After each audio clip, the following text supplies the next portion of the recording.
Hello friends, welcome to రుచి వంటిల్లు. ఈరోజు మనం మీల్ మేకర్ మసాలా కర్రీ చాలా టేస్టీగా, చాలా సింపుల్గా ఎలా తయారు చేసుకోవాలో చూద్దాము. ఈ కర్రీ మనకు రైస్, చపాతీ, పులావ్లోకి చాలా టేస్టీగా ఉంటుంది. చేసుకోవడం కూడా చాలా ఈజీ. సో లేట్ చేయకుండా వీడియోలోకి వెళ్ళిపోదాం.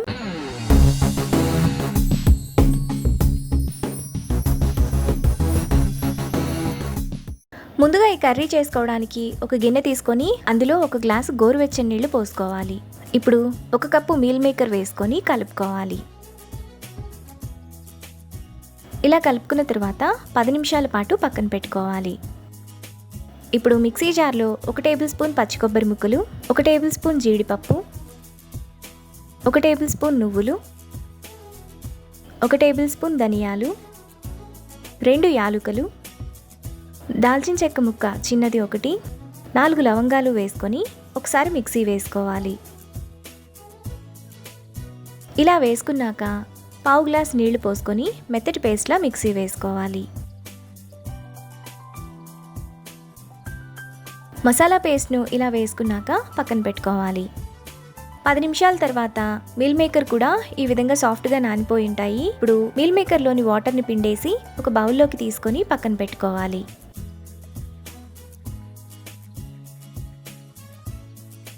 తరువాత స్టవ్ మీద ప్యాన్ పెట్టుకొని 1 టేబుల్ స్పూన్ ఆయిల్ వేసుకోవాలి.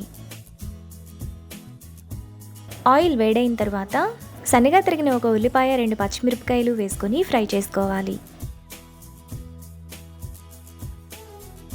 ఉల్లిపాయలు వేగిన తర్వాత 1/2 టీ స్పూన్ అల్లం వెల్లుల్లి పేస్ట్, సన్నగా కట్ చేసుకున్న 2 టమాటా, టేస్ట్కి తగినంత ఉప్పు వేసుకొని టమాటా సాఫ్ట్గా అయ్యేంత వరకు కలుపుకోవాలి.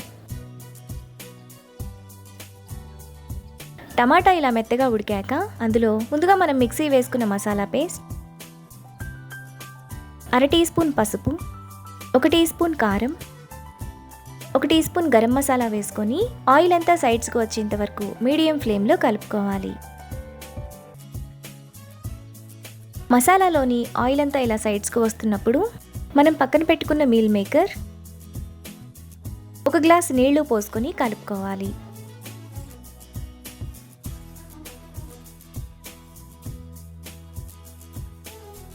ఇలా కలుపుకున్నాక మూత పెట్టి మధ్య మధ్యలో కలుపుతూ 10 నిమిషాల పాటు ఉడకనివ్వాలి. 10 నిమిషాల తర్వాత కర్రీలో సన్నగా తరిగిన కొత్తిమీర కొద్దిగా, 1 రెమ్మ కరివేపాకు వేసుకొని కలుపుకోవాలి.